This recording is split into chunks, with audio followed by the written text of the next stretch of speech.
Some fidgets keep your hands busy, others keep your mind busy, and then every now and then, one does both. This is the OcuSlide by Monkey Love EDC, sent to me by Chang, alongside the ScarabSlide and the Simple Slide. And from the moment that I first saw this online, I knew there was something special about it. Not just because of the shape, not just because of the movement, because it looked intentional. Like every line and every curve had been designed around an idea. And before we dive in properly, all of Monkey Love EDC's links are down in the description below. That includes Chang's website, the Facebook community, and the YouTube channel Fidget Monkey EDC, where Chang doesn't only showcase his own creations, but he also highlights and reviews work from across the community. So please go and support Chang, because creators like him are helping keep this niche alive through collaboration, experimentation, and passion. This review took a little bit longer to make than expected, partially because of something that happened with the Simple Slide, which I'll talk about in that video, but also because I specifically went out and bought a lens attachment for my camera setup just for these reviews. I wanted to get closer in detail, closer in texture, closer in the design language that was hidden inside these pieces. The OcuSlide deserves that treatment because this thing is gorgeous and weird and strangely organic. The moment that you pick it up, you realize that this wasn't just designed to look interesting, it was designed to be held. There are finger grooves everywhere, resting points, raised sections, curves that naturally guide your grip into place. It almost feels like this was shaped from an imprint of an actual hand pressing into clay or putty. And then there's the eye, or rather the eyes. Each side has this crystal lens-like core embedded in the center, surrounded by concentric circular patterns that instantly reminded me of Hitchcock's Vertigo.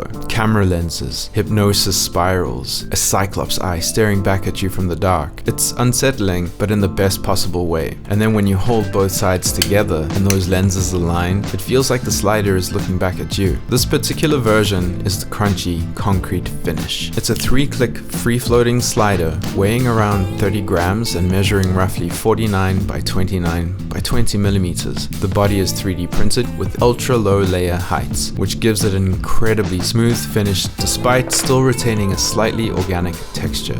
And the magnets, they're placed far outward towards the edges instead of concentrating everything centrally, which changes the entire feeling. The slider taught me something completely different about fidgeting. Most sliders I'd used before this, had me pushing from the edges, but the OcuSlide taught me to grip centrally, to anchor the bottom plate, and use my thumb and fingers together almost rhythmically. Suddenly I was flicking differently, swinging differently, doing tricks differently. It completely changed how I interact with free-floating sliders. And visually, there are so many tiny details hidden throughout. Using the macro lens setup revealed things I probably would have missed otherwise. The internal plate artwork, the layered concentric patterns, the number design details hidden in the corners, even the way the internal graphic resembles both the eye and a camera lens simultaneously. It feels cinematic, like Chang understands visual language beyond just product design. Judging from the names like Blue Vertigo, I wouldn't be surprised if there's a love for film that's influencing some of this work. Now, I took all 3 of these sliders with me out into the South African bush, far away from the city, far away from the noise, just wildlife, open skies, fires at sunset, birds in the distance, crickets at night, all of it. And one evening, while my family was dancing around the fire and music played softly in the background, I found myself sitting there quietly looking through the OcuSlide, watching the flames through the lens, watching the sunset distort through those circular glass sensors, and weirdly enough, instead of feeling like the slider was observing me, I realized it was helping me observe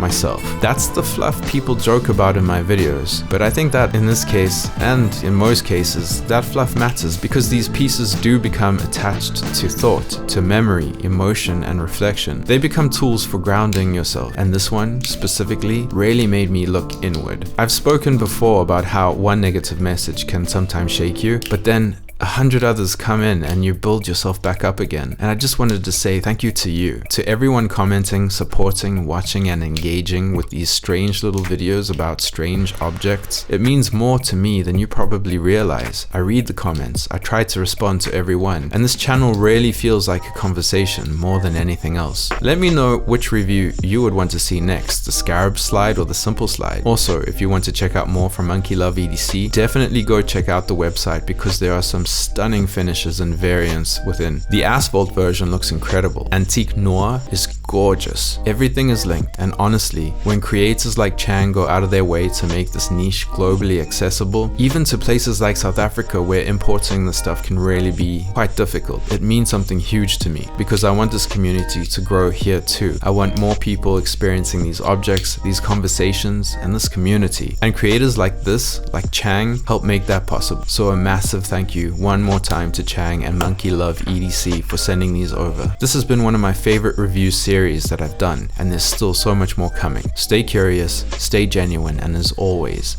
stay spectrumy.